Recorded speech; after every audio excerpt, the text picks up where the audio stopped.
एक जंगल में एक बुलबुल नाम की गिलहरी रहती थी। वह बहुत चंचल और उछल कूद करती थी।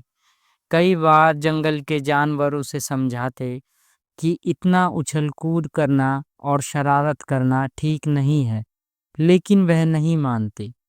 उसे यह सब करने में मजा आता था। एक दिन बुलबुल एक पेड़ पर उछल कूद कर रही थी कि तभी वहां भोलू भालू आया। बुलबुल कूदकर उसकी पीठ पर बैठ गई। भालू बोला, बुलबुल बहन, आज भी रोज की तरह शैतानी कर रही हो। पिछली बार तुम्हारे कारण मेरा पैर फिसल गया और मैं कीचड़ में गिर गया था। यह सुनकर बुलबुल हंसने लगी।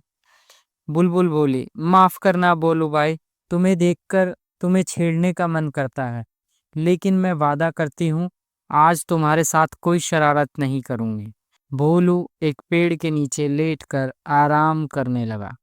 कुछ देर बाद बुलबुल की आवाज सुनकर उठ गया। भोलू भालू बुलबुल की आवाज सुनता है, बचाओ बचाओ, मैं यहाँ पेड़ पर फंस गई हूँ।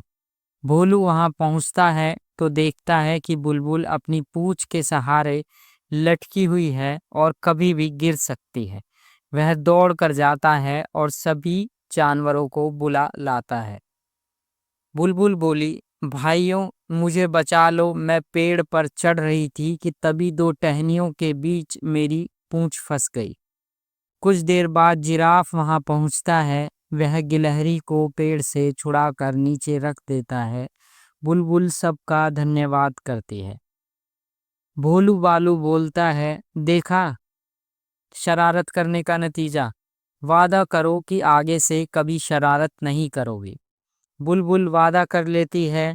वह 2 दिन चुपचाप अपना खाना खाकर एक पेड़ पर बैठी रहती थी, लेकिन उसका मन बहुत उदास था। उसे तो उछल कूद करने में मजा आता था। एक दिन वह पेड़ पर बैठी थी, तभी उसने देखा चंचल बंदर इस डाल से उस डाल पर कूद रहा था। यह देखकर बुलबुल का मन भी यही सब करने का होने लगा। अगले दिन उसने फैसला किया कि वह जंगल से दूर दूसरे जंगल में जाकर खेला करेगी, जिससे गांव वालों को उसकी शरारत के बारे में पता नहीं लगेगा।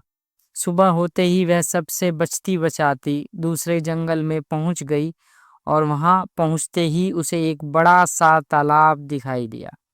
उसने सोचा, क्यों ना पहले नहा लिया जाए। वह जैसे ही तालाब के पास पहुंची, एक चिड़िया ने उसे आवाज लगाई, बहन, क्या तुम इस जंगल में नई आई हो? इस तालाब से दूर रहना। इसमें कोई भी नहाने जाता है तो उसके शरीर का एक हिस्सा गायब हो जाता है। बुलबुल बोली, वाह, ऐसा कैसे हो सकता है? तुम झूठ मूठ में मुझे डरा रही हो। चिड़िया बोली, तुम्हारी मर्जी, मैं तो तुम्हें सावधान कर रही थी। जाओ नहा कर देख लो, पता लग जाएगा। बुलबुल नहीं मानी। उसने तालाब में डुबकी लगा ली। उसे बहुत मजा आया और बहुत देर तक तालाब में नहाती रही। जब वह तालाब से बाहर निकली तो चिड़िया ने उसे देखा और हंसने लगी। बुलबुल बोली, तुम क्यों हंस रही हो? चिड़िया बोली, तुम्हारी पूंछ कहाँ है? बुलबुल ने पलटकर देखा तो उसकी पूंछ नहीं थी। बिना पूंछ के वह बहुत बुरी लग रही थी। बुलबुल रोने लगी। वह तालाब के पास जाकर उससे अपनी पूंछ वापस मांगने लगी। सुबह से शाम होने लगी, लेकिन तालाब से पूंछ वापस नहीं मिली। हार कर बुलबुल वापस चलने लगी। तभी तालाब से आवाज आई, यह जादुई तालाब है। तुम्हें चिड़िया ने मना किया था यहाँ नहाने के लिए, लेकिन तुम नहीं मानी, इसलिए तुम्हारी पूंछ चली गई। बुलबुल बोली, मुझे माफ कर दो, अब मैं कभी किसी से बिना पूछे कोई चीज इस्तेमाल नहीं करूंगी। तालाब से आवाज आई, अब तुम अपने जंगल में जाकर सब जानवरों से माफी मांगो और आज से शरारत करना बंद करो। जंगल में सबकी मदद करो, फिर धीरे धीरे तुम्हारी पूंछ वापस आ जाएगी। बुलबुल जंगल में वापस आ जाती है। अगले दिन सब बिना पूंछ की गिलहरी की हंसी उड़ाने लगते हैं, लेकिन बुलबुल बुरा नहीं मानती। वह सबसे माफी मांगती है। फिर वह सबकी मदद करने का वादा करती है। वह बरसात में चिड़िया के बच्चों के लिए दाना लाकर देती है, पेड़ से फल तोड़कर नीचे गिराती है जिससे भोलू भालू उसे उठाकर खा सके। इसी तरह वह सभी जानवरों की मदद करने लगती है, जिससे सब उसे दुआएं देते हैं और उनकी दुआओं से उसकी पूंछ धीरे धीरे वापस आ जाती है।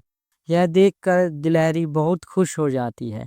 इस कहानी से हमें यही शिक्षा मिलती है कि बिना आज्ञा किसी भी चीज़ को इस्तेमाल नहीं करना चाहिए। अगर आपको ये कहानी पसंद आई हो तो please subscribe, like, comment and share with your friends.